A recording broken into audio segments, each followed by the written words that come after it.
Hello everyone and welcome to the FM Systems Module Overview Series. Today we're going to discuss scenario planning and what it is and what it can do for you. Scenario planning is a tool that allows you to master the what if. What if we have to consolidate departments? What if we have a disaster? What if our growth exceeds our existing space? And situations like that come before facilities management all the time. So let's go ahead and get into the product so you can start seeing some of the revolutionary features that are available to you in order to manage these types of situations. Scenario planning is a part of our strategic planning module. We're going to go ahead and click on it and get into it. First of all, scenario planning involves projects. The project is defining what we want or need to do. From here, we have multiple tabs that define the project scope and requirements. So let's go ahead and choose this option for department consolidation, realizing that this is perfect for business continuity, disaster recovery situations, business acquisition and growth, reconfiguration of existing space, of course, bringing in new space, and all the while tying into your AutoCAD drawings and being able to do test fit situations, redesigns of certain areas so that we can see and manage this information in a viable place within the tool set. So as we look at the different scenarios that we've already built out here, I want to point out the Project Details tab. This is where we define what the project is. And not only what the project is, but what's the scope. When do we envision it's going to start and end? That's going to help define the other date management tools within the system. Also, we have a geographic scope, which is defining within this project what are the locations that are going to be involved or affected by this project. Moving to the Project Information tab, we can track now our important dates. And notice that the start and end date is always on the outside of the important date list. We can also attach any number of documents that we might find beneficial to this project. Of course, contact information, where you want to be sure that you have the appropriate contacts that you can get in touch with whenever there's an issue. And finally, notes. Notes of any specific information that may have been given prior to this project or during the project cycle itself. The next tab is Requirements. The Requirements tab allow us to add spatial requirements. These are examples of we want to do a growth scenario where we're defining we're going to need several offices, an additional conference room, and multiple workstations to accommodate the future growth that we expect within our group, and situations that would be similar to that. We're simply defining additional requirements above and beyond what the current layout is in the system. The next type of a requirement here is the adjacency requirement. Adjacency requirements allow you to define between one and multiple departments people who need to be together, nearby, direct agency. They need to be on the same floor or within the same building as one another. Those would be examples of adjacency requirements that you would define. And finally, general requirements. General requirements are those that do not fall into the spatial or adjacency, but are still a requirement of the project at hand. And we want to make sure that those working on the scenarios are aware of all of the requirements at any given time. With that, we go into the Scenarios tab, and here's where we begin to build out as many scenarios as we'd like. There's also a Security tab which allows us to control, as the project owner, who has access to my scenario plans. And this is important because sometimes there's crucial or key information that needs to be driven within the organization that you cannot have other groups, other personnel aware of. And so that allows us to keep these projects and scenarios very secure within the tool set. Within our department consolidation project here, I've created 3 scenarios: a consolidation without reconfiguration, a consolidation with reconfiguration, and consolidation into brand new leased space. Okay, within any of these, you can click on the scenario itself and it brings up the new scenario planning window. Again, we have tabs on the top where we would start with buildings and we would define what buildings and floors are going to be involved with this scenario. Are there new buildings or floors that we need to bring in? So again, if the scenario is bringing in space that does not yet exist in your portfolio, you have access to be able to do that. Once that is defined, you also have the opportunity, you'll notice up here, is the phase category.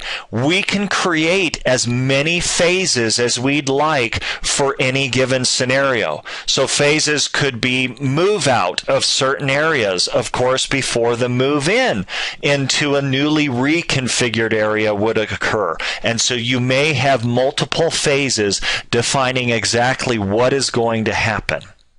Now, as we look at the default for stacking, stacking allows us to truly have insight into these what-if situations at a very high level. So one of the things that we could do is select my start phase. I want to see what we look like from the beginning. And then I'm going to click on Admin Services here, and notice that it highlights everywhere in the floors that I've highlighted in my stacking plan. So it's allowing me to see where all of these spaces reside. Likewise, I can simply click on a department representation over here on a particular floor.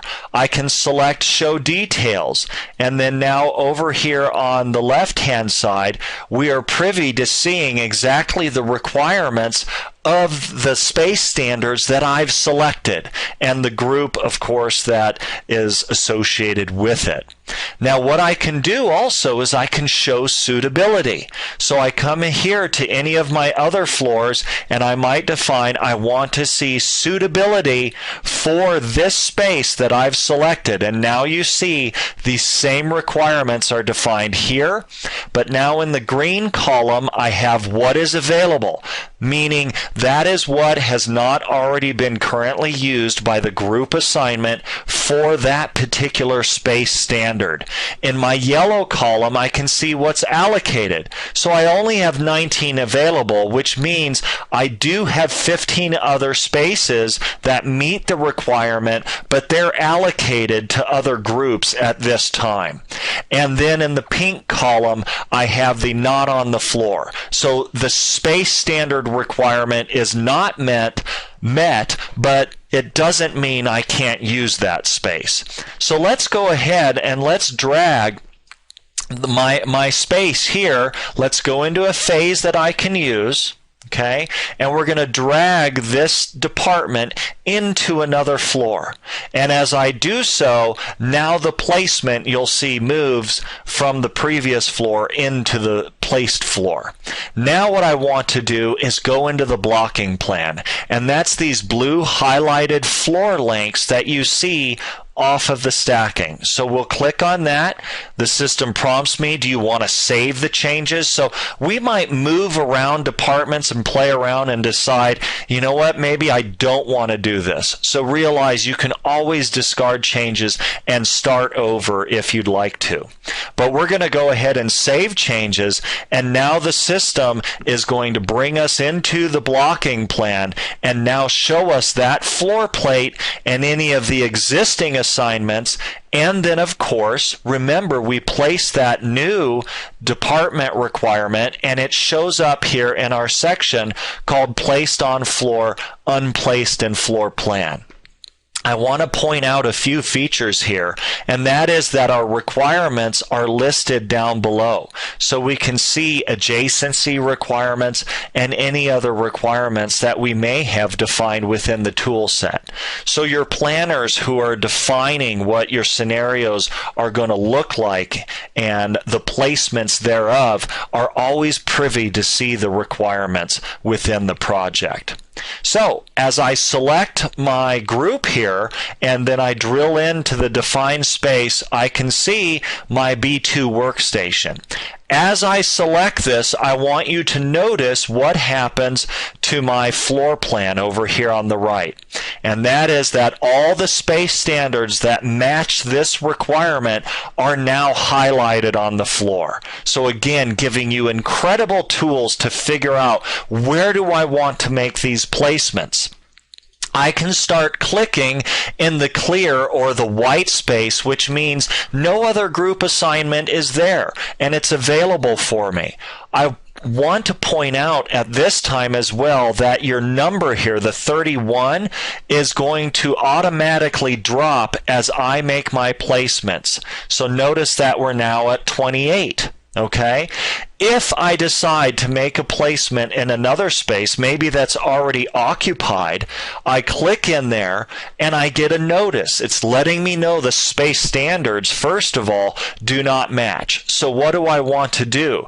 Do not place the selected item or place it. Yes, I do want to make that placement. Next is, do I want to clear the current allocation, which would effectively move that group now into the unplaced? Or I can share the space, and upon choosing that, I can choose to remember this setting if I'm going to be making a lot of these exceptions within my placements on the floor plan.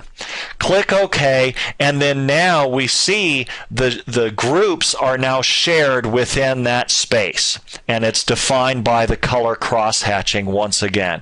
So I can come through and I can fulfill all of my requirements either by doubling up on space, choosing alternative space standards that are open and free and available within the system. It's at my discretion, and I can make those choices as the planner of this scenario. Once I have done making all of my placements and in effect clearing out all of my unplaced and unplaced in the floor plan, I'm going to save changes and then move to the cost category. The costs category here now allow me to have insight into what is going on at each of the different phases. So if I look at my administrative services, and I can see I have brought admin services over from other buildings, and then my spatial requirement, I had actually a new requirement. Here's the 20 workstations that I defined there. Then I have my categories. My drop-down list of categories are defined under the Manage Cost Categories selection. And here's where I can define my unit of cost based on what the unit is. So is it per space or is it by square foot? And so it can then determine accurately what is going on inside each of my different phases, each of the department sections, and then how am I going to estimate costs therein. So here we have building to building moves, 15 spaces at $300 per space we've estimated for a total of $4,500. So you would come through the list and you would define for each section what is going on and what kind of costs are associated. Finally, within each phase, we have an additional cost category where we can define our own costs that may not relate to anything that we've done before and allow that, again, to automatically calculate. Once that is done, and once we have completed all of our scenarios and we've defined what we want to do, we can now come in and we can see, if you look across the complete scenarios, we have the costs individually associated. So for each of the different scenarios, we can now get a good estimate of what this might cost, and now the key stakeholders within this project, we can now present reports and graphics showing exactly what the scenarios accomplish, how much it will cost them, and then what the impact is upon the organization as a whole. At that point, hopefully one of the stakeholders is the decision maker, and they're going to decide to authorize one of the scenarios. When that occurs, we can come into the system and we can now promote that scenario as the authorized scenario within the tool set. And now the message is letting me know exactly what it is I'm about to do. And if you have the Move Management module, we can convert any of the phases now into Move projects that can now be worked on through the standard Move Management process. Okay, so we've promoted the scenario. We can go in now. It automatically defaults to the top, and now we have access to any of our phases and now be able to promote those phases into a Move project and now work on it at that point, and moving into the what if we move Jane or Bob from this location into this location. It'll already be predefined for you within the system. With that, that wraps up our scenario planning overview for today. Hopefully this brings up a lot of questions about how you can use a tool like this within your organization, and we encourage you to contact us for further information or for an in-depth demo that we can personally do with you and one of our regional managers. Thank you and have a wonderful day.